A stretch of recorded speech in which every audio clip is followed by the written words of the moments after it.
আল্লাহ পাক রব্বুল আলামিন জানিয়ে দিলেন ওয়াইলু ইয়াউমাইযিন লিল মুকাজ্জিবিন। আল্লাহ পাক রব্বুল আলামিন বললেন যারা মিথ্যে কথা বলবে তাদের জন্য আমি আল্লাহ ওয়াইল নামক জাহান্নাম বানিয়ে রেখেছি। শুধু ওয়াইল নামক জাহান্নাম কেমন, এই জাহান্নাম যেই জাহান্নামের মধ্যে আগুন আর আগুন আগুন আর আগুন।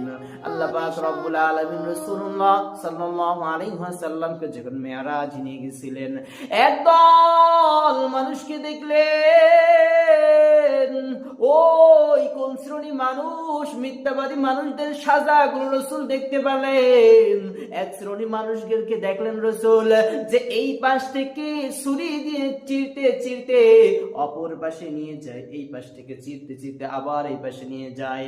রাসূল দেখলেন, লক্ষ্য করে যখন এই পাশ থেকে চিরতে চিরতে যখন এই পাশে নিয়ে যায় তখন আবার এই পাশ ভালো হয়ে যায়, কোনরূপ ভাবে আবার ভালো হয়ে যায়। আবার যখন এই পাশ থেকে চিরতে চিরতে এই পাশে নিয়ে যায় আবার কোনরূপ ভাবে এই পাশ ভালো হয়ে যায়।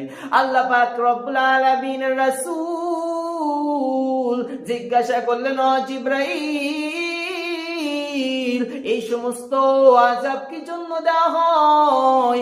এই সমস্ত মানুষদের কেন এত কঠিন আযাব দেওয়া হচ্ছে? জিবরাইল তুমি কি বলতে পারবা ভাই? রাসূলুল্লাহ সাল্লাল্লাহু আলাইহি ওয়াসাল্লামকে বললেন জিবরাইল, ইয়া রাসূলুল্লাহ ইয়া হাবিবাল্লাহ, এই সমস্ত মানুষ, ওই মানুষ যারা দুনিয়ার জমিনের উপরে মিথ্যা কথা বলতো, যারা মানুষের নামে মিথ্যা বদনাম ছড়াইয়া বেড়াতো, মিথ্যা কথা যারা মানুষের কাছে প্রচার করে বেড়াইতো, যারা মানুষের সাথে মিথ্যা কথা বলতো, এই সমস্ত মানুষকে আল্লাহ তাআলা এই সাজা দেন। ইয়া রাসূলুল্লাহ, এই সাজা একদিন নাই, দুই দিন নয়, কিয়ামত পর্যন্ত আল্লাহ পাক রব্বুল আলামিন এই সমস্ত এই শ্রেণী মানুষদেরকে কিয়ামত পর্যন্ত এই সাজা দিতে থাকবেন। ইয়া রাসূলুল্লাহ, শুধু তাই নাই, এই ওয়াইল নামক জাহান্নাম তাদের জন্য বানানো হয়েছে। কেমন জাহান্নাম?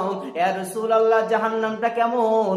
আল্লাহ পাক রব্বুল আলামিন যখন জাহান্নামকে বানাইলেন, আল্লাহ তাআলা জাহান্নামকে বানানোর পরে ফেরেশতাদের কাছে জিজ্ঞাসা করলেন,